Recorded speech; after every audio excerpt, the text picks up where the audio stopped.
तुम्हारा मुकाबला काफिरों से हो जाए, दुश्मनों से हो जाए, चाहे हालात जितना भी खराब हो जाए, चाहे सिचुएशन जितना भी बिगड़ जाए, मैदान नहीं छोड़ना है, मैदान नहीं छोड़ना है। इसलिए सूरह अनफाल में अल्लाह फरमाता है, या अय्युहल्लज़ीना आमनू इज़ा लक़ीतुमुल्लज़ीना कफ़रू ज़हफ़न फला तुवल्लूहुमुल अदबार। ऐ ईमान वालो, तुम्हारा मुकाबला, तुम्हारा सामना अगर काफिरों से हो जाए तो मैदान नहीं छोड़ना है, चाहे हालात जितने भी खराब हो जाएं, चाहे सिचुएशन जितना भी बिगड़ जाए, लेकिन मैदान नहीं छोड़ना है। मेरे भाइयों, मोमिन बुज़दिल नहीं होता है, मोमिन डरपोक नहीं होता है, मोमिन बहादुर होता है।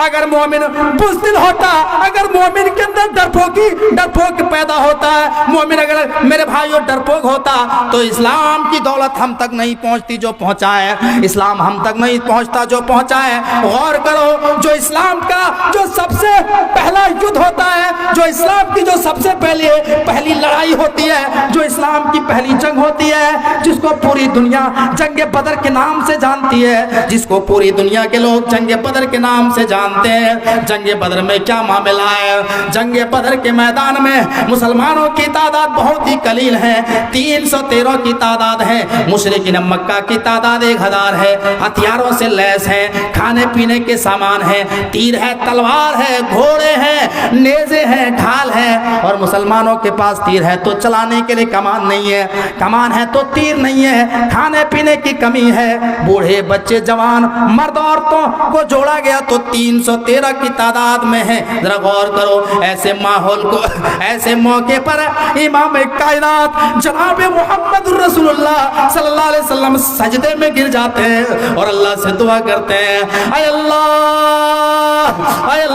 अगर ये बदर के मैदान से 313 मुसलमान मिट गए, ऐ इलाहुल आलमीन, अगर ये 313 मुसलमान अगर मैदान बदर में हलाक हो गए तो अल्लाह रूए जमीन पर शिर्क का बोलबाला हो जाएगा। अल्लाह दुनिया में तेरी इबादत कौन करेगा? अल्लाह तू मुसलमानों की मदद फरमा, अल्लाह मुसलमानों को फतह नुसरत अता फरमा, अल्लाह तू आसमान से कोई गैब से मदद अता फरमा।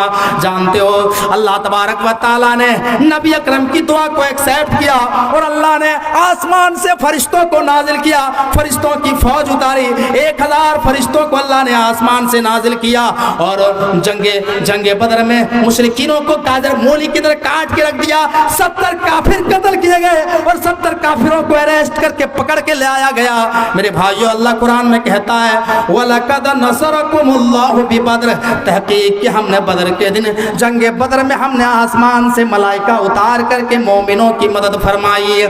या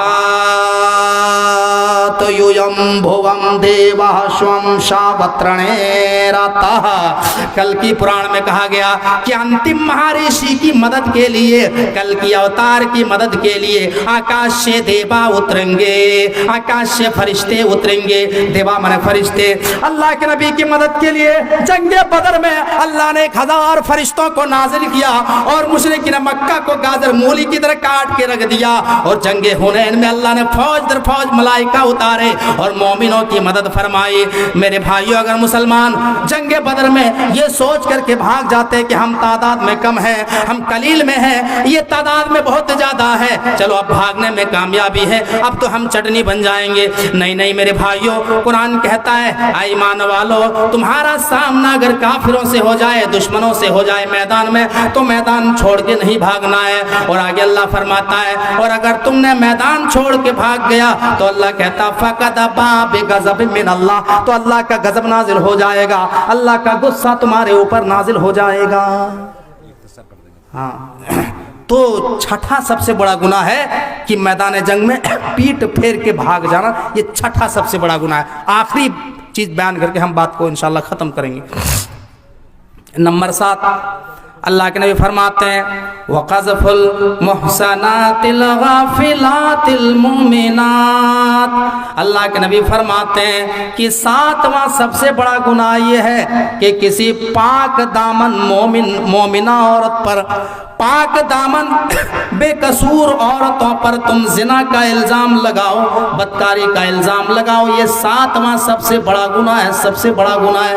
औरत बेकसूर है, लड़की बेकसूर है और खा मखा उसकी इज्जत को समाज में बदनाम कर दो कि अरे हमने देखा था फलां लड़की को फलां लड़के से बात करते हुए हमने देखा है, झूठ मूठ में बदनाम कर दिया। ये बहुत बड़ा जुर्म है और आज ये चीज़ हमें सोसाइटी में देखने को मिलती है। हमारा पड़ोस से 36 का आंकड़ा चल रहा है, लड़ाई चल रही है। अब क्या करता, अगर वो आदमी अपनी लड़की की कहीं शादी लगा रहा है, रिश्ता लगा रहा है, अब हमको पता चल गया अच्छा उसने तो मेरे बेटे को मना कर दिया था ना, अच्छा देखते हैं कैसे वो करे। हम जाते हैं उस लड़के के पास और कहते हैं किससे शादी कर रहे हो, यहाँ फलां के लड़के। अरे वो तो उसका बैकग्राउंड बहुत खराब है, तुमको मालूम नहीं है वो लड़की ऐसी है वैसी है, अरे उसकी सेटिंग तो कई जगह से चल रही है। ये जुमला इस्तेमाल करते हैं, उससे मत करो शादी, वो बदचलन है, खराब है, वो बिगड़ी हुई है। ये इल्जाम लगाना ये 7वां सबसे बड़ा गुनाह मेरे भाई। अल्लाह कुरान में कहता है वल्लज़ीना यरमूनल मुहसनाति सुम्मा लम यातू बिअरबाति शुहदाअ फजलिदूहुम 80 जल्दा वला तक़बलू लहुम शहादतन अबदा व उलाइका हुमुल फासिकून। अल्लाह कहता है कि जो लोग पाक दामन बेकसूर और मोमिना औरतों पर जिना का इल्ज़ाम लगाते हैं, बदकारी का इल्ज़ाम लगाते हैं, सुम्मा लम यातू बिअरबाति शुहदा, और 4 गवाहों के जरिए साबित नहीं कर पाते हैं। यानी अगर आपने किसी के ऊपर इल्ज़ाम लगाया है, समाज में किसी औरत को तुमने बदचलन कहा है, जिनाकार कहा है, जानिया कहा है, और अगर 4 गवाहों के जरिए तुमने साबित नहीं कर पाया तो कुरान क्या कहता है? कुरान कहता है फजलिदूहुम 80 जल्दा, तो उस आदमी को पकड़ो और पकड़ के 80 कोड़े मारो। उस आदमी को 80 कोड़े मारे जाएंगे, 80 कोड़ों की सजा दी जाएगी। वला तक़बलू लहुम शहादतन अबदा व उलाइका हुमुल फासिकून, और उसकी गवाही फिर इस्लामी अदालत में कभी भी कबूल नहीं की जाएगी। अल्लाह अकबर, इतना बड़ा जुर्म करार देता है। कुरान कहता है अगर किसी ने किसी को बुरा कहा है, किसी औरत की इज्जत को उछाला है, और अगर उसने 4 गवाहों के जरिए साबित नहीं कर पाया तो इल्जाम लगाने वाले को 80 कोड़े मारे जाएंगे। 1 कोड़ा सजा सहने की सजा सहने की कैपेसिटी हमारे अंदर नहीं मेरे भाइयों। 80 कोड़े हम कहाँ सह पाएंगे, जरा गौर करो। इसलिए अल्लाह रब्बुल आलमीन कुरान में फरमाता है इन्नल्लज़ीना यरमूनल मुहसनातिल गाफिलातिल मुमिनात लुइनू फिद दुनिया वल आखिरा, जो लोग इस दुनिया में बेकसूर औरतों पर बदकारी का इल्ज़ाम लगाते हैं उसके लिए दुनिया में भी अल्लाह की लानत है और आखिरत में भी अल्लाह की लानत है, और उनके लिए दर्दनाक अज़ाब है। आज गोदी मीडिया टीवी स्टूडियो में बैठ करके सुबह से शाम तक हाव हाव हाव हाव हाव हाव रे इस्लाम ने तो औरतों को 4 दीवारी में कैद कर दिया, इस्लाम ने तो औरतों को कुछ दिया ही नहीं, अरे इस्लाम ने तो औरतों के ऊपर तरह तरह की पाबंदियां लगाई है, हिजाब पहनने का हुक्म है, तो घर से बाहर नहीं निकलने दिया जा रहा है, कहीं घूमने नहीं दिया जा रहा है, तरह तरह जिसको इस्लाम का अलिफ नहीं मालूम है वो जो है इस्लाम के ऊपर सवालिया निशान खड़ा करता है और कहता है कि इस्लाम ने तो औरत को कैद कर दिया है, दरवाजे के 4 दीवारी में ही बंद कर दिया है, बाहर निकलने की इजाजत नहीं है, बुर्का पहनाया जा रहा है।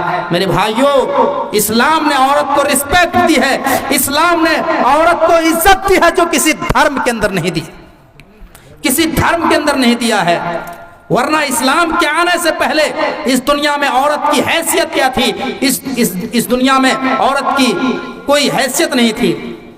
कुरान पढ़ो आप, जब इस दुनिया में औरत का जन्म होता था, औरत कोई किसी के घर में लड़की पैदा होती थी, अरब के अंदर ये माहौल था, अरब के अंदर ये रवाज था। कुरान ने जमाने जाहिलियत का नक्शा खींचा है कि जमाने जाहिलियत में जब अल्लाह के नबी जनाब मोहम्मद रसूलुल्लाह इस दुनिया में रसूल बन करके नहीं आए थे तो औरत का हाल क्या था? अल्लाह कुरान में फरमाता, सूरह नहल आयत नंबर 58 में, वइदा बुश्रा अहदुहुम बिल उन्सा ज़ल्ला वजहुहु मुस्वद्दन व हुवा कदीम यतवारा मिनल कौमी। मेरे भाइयों, जब किसी के घर में लड़की पैदा होती थी तो उसके बाप का चेहरा सियाह हो जाता था और वो समाज में मुंह छुपाए फिरता था ताकि अब क्या किया जाए। बहुत सारे लोग तो अपनी लड़कियों को जिंदा दरगोर कर दिया करते थे जमीन के अंदर। یہ عورت کی حیثیت تھی، لیکن اسلام نے عورت کو رسپیکٹ دی، عورت کو عزت دی۔ تو یہ 7 ہم نے بڑے بڑے گناہوں کا ذکر کیا ہے۔ میرے بھائیوں، ہم اللہ رب العالمین سے دعا کرتے ہیں کہ اللہ ان 7 گناہوں سے ہمیں بچنے کی توفیق عطا فرما۔ اللہ ہم کو جب تک اس دنیا میں زندہ رکھ، ایمان اور عمل صالحہ کے ساتھ زندہ رکھ، اور جب ہماری خاتمہ تو ایمان کے اندر خاتمہ ہو۔ اللہ سماج و سوسائٹی میں جو پریشان حال ہیں ان کی پریشانیوں کو دور فرما، اور جو بیمار ہیں ان کو شفائے کاملہ و عاجلہ عطا فرما۔ اللہ جو ہاسپٹل میں ایڈمٹ ہیں ان کی دعاؤں میں تندرستی کوٹ کے بھر دے۔ اللہ یہ اس پروگرام میں جتنے بھی مقررین نے تقریریں کی، ان تمام باتوں کو سمجھنے کے ساتھ ساتھ، سننے کے ساتھ ساتھ عمل پیرا ہونے کی توفیق عطا فرما، اور جس مقصد سے پروگرام کو رچایا اور بسایا گیا اللہ اس مقصد کو پائے تکمیل تک پہنچا، اور جنہوں نے اس پروگرام میں تن من دھن سے قربانی دی اللہ ان کی قربانیوں کو